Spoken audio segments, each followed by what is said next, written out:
The burning sky, the stars had never been kind to humanity. They came late to the great game of space, crawling out from their small blue world, while older species had already carved the galaxy into pieces.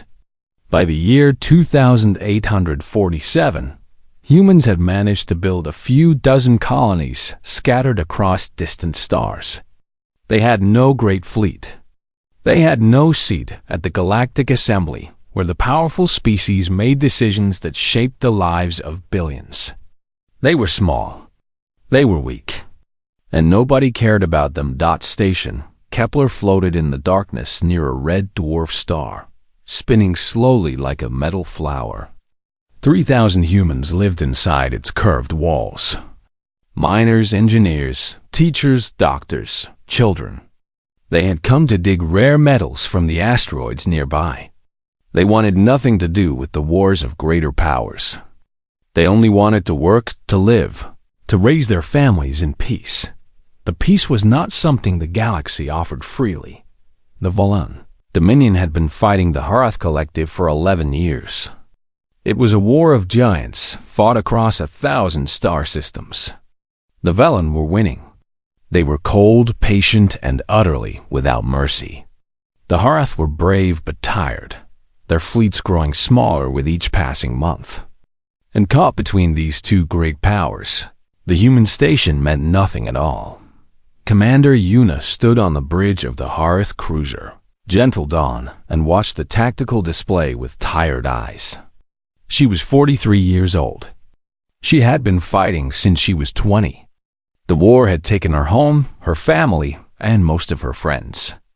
Now it was taking the last pieces of her hope. Her orders were clear. The Harath Command had sent them through secure channels just hours ago. The Gentle Dawn was to retreat to the Harath core worlds. Every ship was needed for the final defense. There was no time for distractions. There was no room for mercy, but the distress signals kept coming. Una listened to them with growing pain in her chest. Human voices, speaking in their strange Earth language that her translator struggled to process. Mothers calling for help. Engineers begging for rescue. A child crying in the background of one transmission, not understanding why the alarms would not stop. Lieutenant Taiho stood beside her, his face carefully blank. He was young, only 26, but the war had aged him beyond his years. He had served under Una for 3 years now. He knew her moods. He could see what she was thinking. "Commander," he said quietly, "the Velen fleet will reach the station in 40 minutes. We cannot fight 12 warships. Our orders are clear." Una did not answer. She kept staring at the display, at the small blue dot that represented 3,000 human lives. "They are not our people," Taiho continued, his voice growing more urgent. "We have our own civilians to protect. Our own families waiting for us to come home. If we throw away this ship for strangers, we help no one." "I know," Una said. "Then we should go. Now, before the Velen detect us." Una closed her eyes. She thought about her daughter, dead now for 6 years. She thought about the village where she grew up, burned to ash by Velen soldiers. She thought about all the times she had followed orders, done the sensible thing, made the smart choice. And she thought about the crying child on the distress signal. "No," she said. Taiho stared at her. "Commander?" Una turned to face her crew. They were looking at her with confusion and fear. They knew what she was thinking. They knew it was madness. "I will not give an order," she said, her voice steady. "I will not command any of you to die for people you have never met.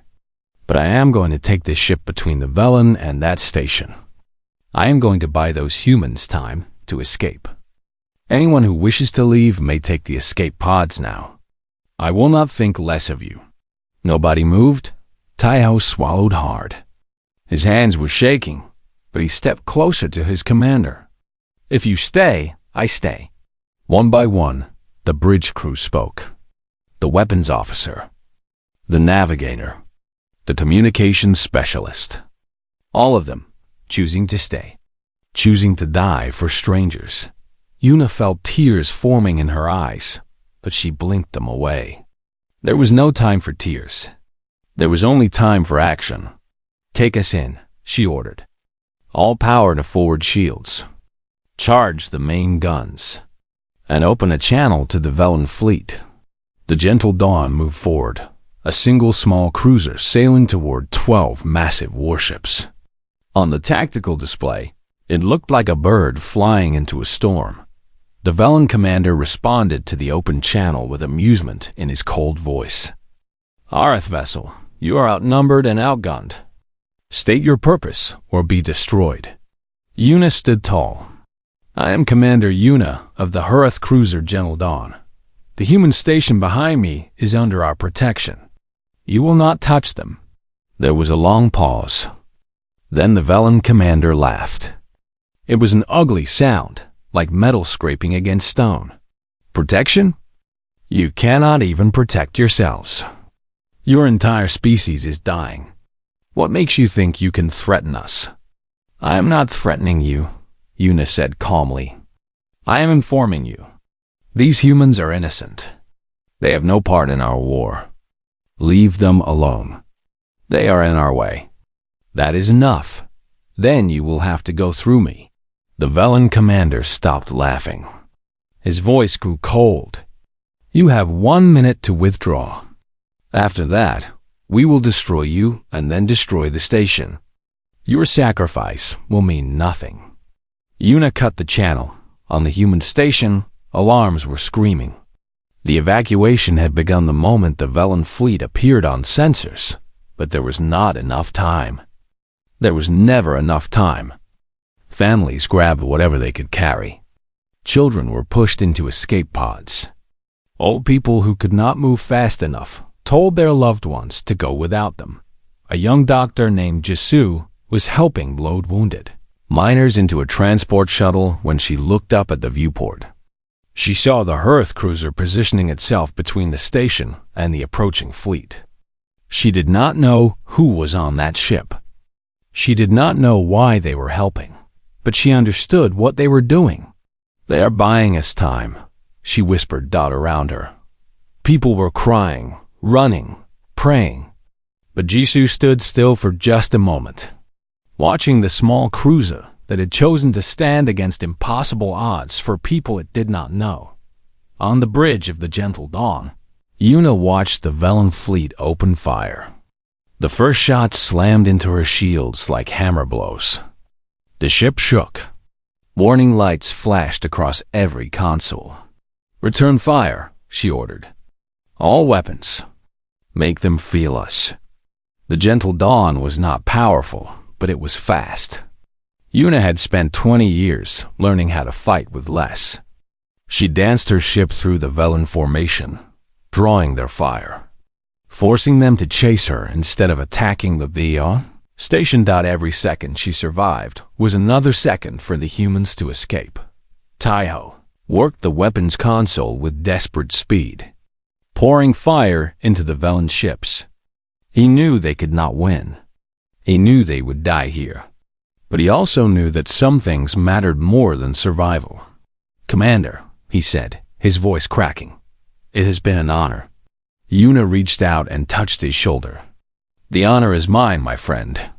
Behind them, through the viewport, they could see the human evacuation ships starting to flee into the asteroid field. 2,800 lives, escaping into the darkness. The Velen closed in for the kill. The price of mercy, the battle lasted 11 minutes. In those 11 minutes, Commander Yuna and her crew fought with everything they had. The Gentle Dawn twisted and turned through space, its engines screaming, its weapons blazing. They were not trying to win. They knew winning was impossible. They were trying to survive long enough to matter. The Velen ships surrounded them like wolves closing in on wounded prey. Their guns fired again and again, each shot tearing pieces from the Hurth cruiser. The shields failed after 4 minutes. The port engine exploded after 7. By the 10th minute, the Gentle Dawn was bleeding fire and smoke, barely able to move. But Yuna kept fighting. She stood at her command post even as the bridge burned around her. Her uniform was torn. Blood ran down the side of her face from a wound she did not remember receiving. But her voice remained steady as she gave orders, directing what was left of her crew. "Taiho," she called out through the smoke. "How many ships have escaped the station?" Taiho checked his console with shaking hands. Half the screens were broken, but enough still worked. Sensors show most of the evacuation transports have reached the asteroid field. The Velen are not pursuing them. They are focused on us. Yuna smiled. It was a small smile, tired and sad, but real. Then we have done what we came to do. Around her, the bridge crew was dying. The navigation officer had been killed by an exploding console. The communication specialist was slumped over her station, unconscious or dead. Only Taiho and a handful of others were still alive. "Commander," Taiho said, his voice breaking, "you should go to the escape pods. I can hold them here. I can give you time to escape." Yuna shook her head. "I am the commander. The captain does not leave before the crew. That has always been the rule. Then we both die here. You do not have to. There is still time for you to reach the pods." Taiho looked at her. His eyes were filled with fear, but also with something else. Something that looked like love. "If you stay, I stay. I already said that. I meant it." Yuna reached out and took his hand. Her fingers were cold, but her grip was strong. "You are a good officer, Taiho. You would have made a fine commander someday. I learned from the best." The Velen fleet fired their final shots. The gentle dawn broke apart, its hull splitting open like a flower made of fire and metal. The explosion was bright enough to be seen from the fleeing human ships. A brief star that burned and then faded into darkness. On one of the evacuation transports, Jisoo watched through a small window. She saw the Hearth ship die. She saw the sacrifice that had saved her life and the lives of everyone around her. And she made a silent promise that she would never forget. 3 days passed. The Velen fleet had moved on, their schedule already behind because of the unexpected resistance. The human evacuation ships hid in the asteroid field, afraid to move, afraid to send signals that might bring the enemy back. They had no weapons. They had little food. They had only hope, and even that was running thin. But the humans were not alone. Rescue ship from Earth's nearest colony had picked up the distress signals. It came carefully through the debris field, searching for survivors. And in the twisted wreckage of the gentle dawn, they found something unexpected. An escape pod. Damaged but functional. Inside was a single living being.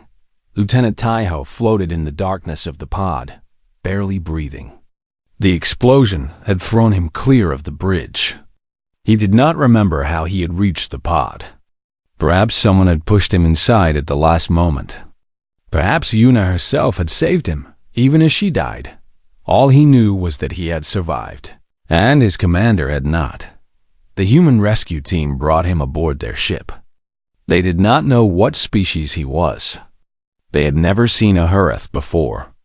But they could see that he was hurt, that he was alone, and that he needed help. That was enough. When Taiho woke up, he was lying in a clean bed in a medical bay. The lights were soft and warm. The air smelled like flowers, a smell he did not recognize but found strangely comforting. A young human woman sat beside his bed. She was reading something on a small tablet, but she looked up when she heard him move. "Hello," she said in careful, slow words. "My name is Jisoo. I am a doctor. You are safe now." Taiho tried to speak, but his throat was too dry. Jisoo helped him drink some water, holding the cup to his lips with gentle hands. "Your ship saved us," she said after he had drunk enough. "We saw what you did. We saw your commander stand against the Velen fleet." Her eyes filled with tears. "We do not know why you did it. We are strangers to you. We are nothing to your people. But you saved almost 3,000 lives. Taiho closed his eyes. The memory of the battle came flooding back. The fire, the explosions. Yuna's face as she refused to leave. "My commander," he whispered. "Yuna, is she?" Jizoo shook her head slowly. "We searched the wreckage. We found escape pods from your crew. 17 survived. But the commander, her body was found on what remained of the bridge. She never left her post." Taiho began to cry. The tears came without warning, pouring down his face in hot streams. He had not cried in years. He had thought the war had burned all the tears out of him. But now they came, and he could not stop them. Jisoo did not say anything. She simply reached out and held his hand, the same way Yuna had held it in those final moments. And she stayed with him while he wept. The weeks that followed were strange for Taiho. He was the only Arath among thousands of humans. He did not speak their language well. He did not understand their customs. But they treated him with kindness that he had never expected. Jisoo's family took him in during his recovery. Her mother cooked him meals that he could not quite eat, but learned to appreciate. Her father taught him how to play a human card game that made no sense, but was somehow enjoyable. Her younger brother followed him everywhere, asking endless questions about space and ships and the Harath homeworld. Taiho learned to laugh again. He had forgotten how but every night, when the human family slept, he would sit by the window and look up at the stars. And he would think about Yuna, about the choice she made, about the life she gave so that strangers could live. When it was finally time for Taiho to return to Harath space, the humans gave him something unexpected, a wooden box, simple and small, made from a tree that grew on Earth. Inside were letters, thousands of them. Every family that had survived the station had written something. Some were long, telling stories of the lives that had been saved.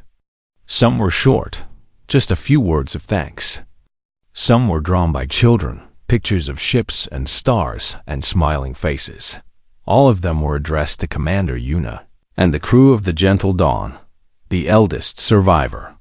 An old woman named Bora, who had lost everything in the evacuation except her life, pressed the box into Taiho's hands.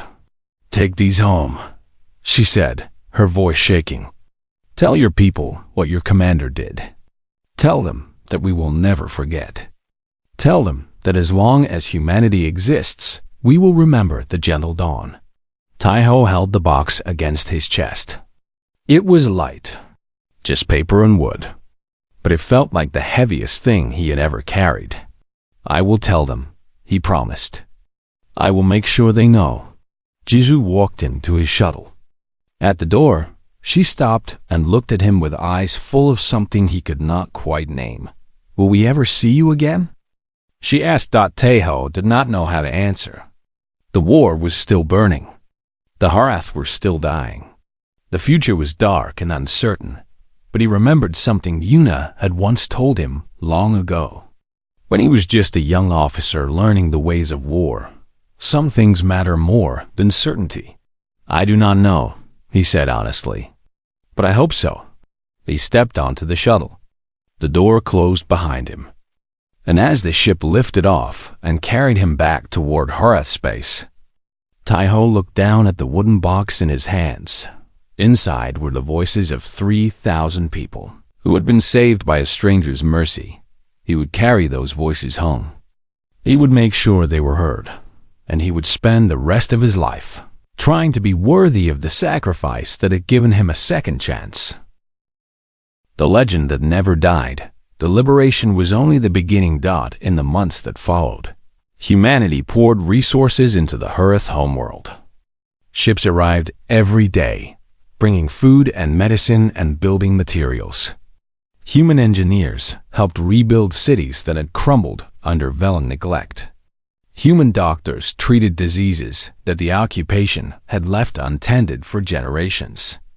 Human teachers began the long work of restoring Harath history. digging through archives and recovering records that the Velen had tried to destroy. But the most important gift was not technology or resources. It was memory. Admiral Doan had brought something with him from Earth. It was a wooden box, old and worn, carefully preserved across centuries. The original box that Taiho had carried home had been destroyed by the Velen, its contents burned. But humanity had kept copies of everything. Every letter, every drawing, every word of gratitude from the survivors of Station Kepler had been saved in human archives. Waiting for this moment, on a cool morning, 3 months after the liberation, Dohan presented the box to the New Hearth Council. They gathered in a building that had once been the Velen governor's palace, now converted into a meeting hall for the Free Hearth government. The council members were a mix of old and young, survivors and children of survivors, people who had kept the memory of freedom alive in secret, and people who were only now learning what freedom meant. They watched as Dohan set the wooden box on the table before them. This box was given to Lieutenant Taiho by the survivors of Station Kepler, Dohan explained. Inside were letters from every family he and Commander Yuna saved. The original was destroyed, but we kept copies. We kept everything. He opened the box. Inside were pages and pages of careful writing. Reproductions of the original letters made on paper that looked and felt like the first copies from so long ago. These are the voices of our ancestors, Dohan continued. They wanted your ancestors to know that their sacrifice mattered. They wanted Commander Yuna to be remembered. They wrote these words with their own hands in the days and weeks after the battle, while the pain and gratitude were still fresh. The eldest member of the council, a female named Myre, who had been born in a Velen labor camp, reached out and touched one of the letters with trembling fingers. The words were in an old human language she could not read, but there were drawings too. A child had drawn a picture of a ship protecting other ships, with a smiling sun in the corner and the word, "Thank you," written in large. Uneven letters. We did not know, Myre said, her voice thick with emotion. We knew pieces of the story, whispers passed down in secret. But we did not know all of this. We did not know that you kept everything. Doan nodded. There is more. On Earth and on every human world, Commander Yuna's name is carved into our memorials. The Battle of Kepler 442b is taught in our schools. The story of the Gentle Dawn is known by every child. He paused, letting the words sink in. For 200 years, we have honored your dead alongside our own. We have treated Yuna as one of our greatest heroes, even though she was not human. Because heroism has no species. Kindness has no borders. The council was silent. Some of them were crying openly. Others stared at the box with expressions of wonder and disbelief.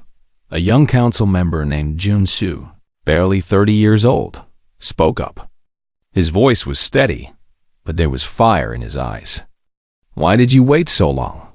You had the power to free us decades ago. Why did you wait until now? It was a fair question, and Doan did not shy away from it. We were not strong enough before. When humanity was weak, we were ignored by the galaxy. The Velen would have crushed us if we had tried to fight them too soon. So we waited. We built. We prepared. Every year, we grew stronger. Every year, we came closer to the day when we could keep our promise. He looked at Junsu with steady eyes. Some of our people wanted to act sooner. They argued that waiting was wrong, that every year of Hearth's suffering was a year too long. But our leaders understood something important. A failed rescue would have meant the destruction of humanity and no hope at all for the Hearth. A successful rescue required patience. And so we waited, and we remembered, and we never stopped preparing for this day. Junsu was silent for a moment. Then he nodded slowly. I understand. It is hard to accept, but I understand. You did not forget us. You simply waited until you could truly help. Yes, Dawn said simply. That is exactly what we did. In the weeks that followed, the Harath began to recover their history. Human archivists worked alongside Harath scholars to piece together the records that had been scattered and suppressed. Old stories were gathered from the memories of the elderly, the last generation that remembered the time before occupation. Young Harath learned to speak their own language properly for the first time, reading texts that had been forbidden for generations. And everywhere. The story of Commander Yuna spread. It was taught in schools that were being rebuilt. It was told around tables where families gathered to share meals for the first time without fear. It was painted on walls and carved into monuments and sung in songs that were written to honor the dead. But the story did not stay on the Harath homeworld. It spread across the galaxy. Other species, watching the events unfold, were amazed by what humanity had done. The great powers of the galaxy understood war. They understood conquest and revenge and the pursuit of power. But this was something different. Humanity had not conquered the Velen for territory. They had not seized Harath resources for themselves.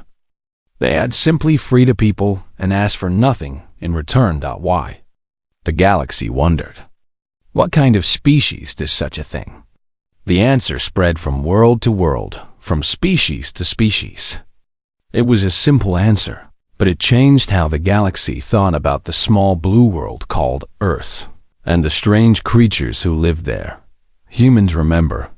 They remember kindness. They remember cruelty. They remember debts and promises and sacrifices. They carry these memories across generations, passing them down like precious treasures. And when the time comes, they act on those memories with a determination that seems impossible to understand. Be careful. The whisper said, how you treat humanity. Be careful what you do when they are watching, because they will not forget. They never forget. And one day, when you least expect it, they will return. If you showed them kindness, they will repay it 1,000 times over. If you showed them cruelty, they will remember that too. On the first anniversary of the liberation, Admiral Doan stood once again in the great square of the Harath capital. But this time, he was not alone. The square was filled with Harath, thousands upon thousands of them, gathered to honor the day they had been set free. Beside the admiral stood a human woman named Hannah. She was the great-great-granddaughter of Jesu, the doctor who had cared for Taiho so long ago. In her hands, she held a small flame, carried from Earth, from the eternal fire that burned in memory of the gentle dawn. Together, they lit a new flame in the center of the square. It would burn forever, they promised, as long as the Harath and humanity existed. This flame represents more than memory, Dohan said, his voice carrying across the crowd. It represents a promise. The Harath and humanity are bound together now, not by conquest or treaty, but by something deeper. By gratitude, by honor, by the belief that kindness should be repaid and sacrifice should be remembered. He turned to face the Harath Council, who stood nearby watching with tears in their eyes.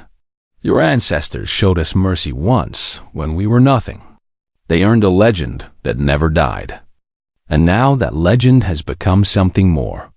It has become a bond between our peoples that will last until the stars themselves grow cold. Councilor Myra stepped forward. She was old and frail, but she stood straight and proud.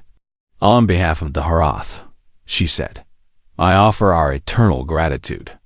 You have given us back our freedom, our history, our hope. You have shown us that kindness is never wasted, that sacrifice is never forgotten. We will tell this story to our children, and they will tell it to their children forever. She reached out and took Dahan's hand. In the old Harath language, she continued, there is a word for those who remember. From this day forward, that word will mean human. For you are truly the ones who remember. And because of you, we remember who we are. The crowd erupted in cheers. Human and Harath voices mixed together, celebrating the bond that had been forged across centuries of waiting and faith. And in that moment, as the flame burned bright against the fading sky, a truth became clear that would echo through the ages. Mercy is never wasted. Kindness is never forgotten. And the legends we create through our choices, through the small moments when we stand for strangers instead of walking away, those legends never truly die. They live on in the hearts of those we save. They pass down through generations. And when the time comes, they return, transformed into something greater than anyone could have imagined. Commander Yuna had saved 3,000 lives with her sacrifice. But she had planted a seed that grew into something far larger. A friendship between species. A beacon of hope for the galaxy. A reminder that even in the darkest times, there are those who will stand against the darkness. She never saw what her choice became. She died alone on a burning bridge, surrounded by enemies, with no way of knowing if her sacrifice would matter. But it mattered. More than she could have ever dreamed.